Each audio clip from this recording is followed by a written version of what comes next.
Bonjour à tous, cette petite vidéo pour vous faire une présentation du dernier numéro de Haut Nature de mai-juin. Présentation essentiellement de mes invités.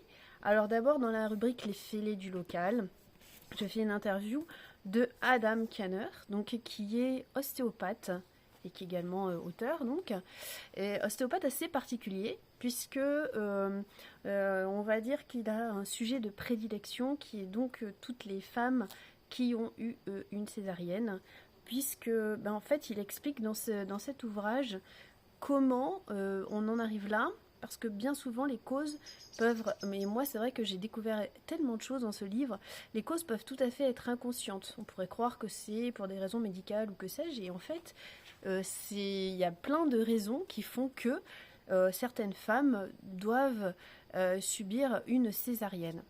Donc, au-delà du titre, ce livre va bien plus loin que ça, puisque le livre, d'accord, ça s'appelle Après la césarienne, un chemin de guérison pour la maman et l'enfant. Donc, on voit bien que là-dedans, il est question de plus loin, hein, de l'après, on va dire, et aussi de l'avant, puisqu'on va voir les causes. Et donc dans cet après, Adam propose on va dire un accompagnement qui moi m'a convaincue totalement. Et donc c'est pour ça que sa méthode est tout à fait originale et en même temps pour moi essentielle pour l'évolution de l'humanité. Là, on est là. Et donc il pratique ce qu'il appelle l'accouchement énergétique, ce qui permet d'aller au-delà de la cicatrice et d'aller vers un chemin de guérison à la fois pour la mère, mais aussi pour les générations d'après, pour les enfants d'après. Donc voilà, je m'attarde un petit peu sur ce livre, mais moi il m'a tellement plu, tellement touché, vraiment je vous le recommande et vous trouverez donc son interview dans la rubrique Les fêlés du local.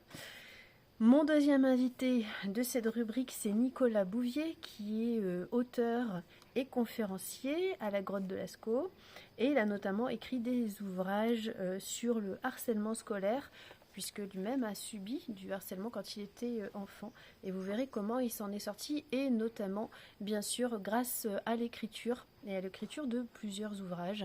Donc vraiment, ça aussi, c'est un sujet, hélas, encore d'actualité.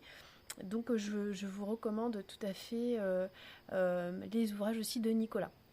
Je précise donc pour tous mes invités, vous avez accès dans le magazine à leur page Facebook et à leur site internet bien évidemment, puisque vous savez que dans le magazine vous pouvez cliquer sur les liens et vous êtes redirigé automatiquement vers les sites correspondants. Ensuite, dans la rubrique Osons voir, donc il s'agit de Stéphane Askel, donc avec son ouvrage Dans les yeux d'Electra. Alors, moi j'ai découvert Stéphane par le podcast réalisé par Tiffaine Lemarois, que vous pouvez aussi découvrir dans le magazine, donc j'y reviendrai un petit peu après. Et dans ce podcast, il raconte son histoire, il raconte la descente aux enfers qu'il a vécue, vraiment. Pour moi, Stéphane est vraiment un rescapé, un survivant, je pourrais l'appeler. Et donc dans cet ouvrage, il a voulu rendre hommage à sa chienne Electra, qu'il a accompagnée pendant tout son chemin de résilience, j'aurais envie de dire, et son chemin de guérison, puisque il raconte comment en fait cette chienne qu'il a adoptée à la SPA, vraiment a été comme une thérapeute pour lui et l'a aidé à se reconstruire et à guérir. Donc ça, moi, c'est quelque chose qui m'a énormément touchée, puisque personnellement, j'ai aussi vécu une relation, on pourrait dire, fusionnelle comme ça avec un chien. Donc bien évidemment, la résonance a été assez incroyable. Et je trouve que la photo, d'ailleurs, de l'ouvrage en dit beaucoup sur la relation qu'ils avaient, puisque sa chienne donc, est morte, et c'est pour elle qu'il a écrit ce livre. Donc vraiment... quelque chose de très touchant et de bouleversant à la fois, hein. Vraiment préparer les mouchoirs.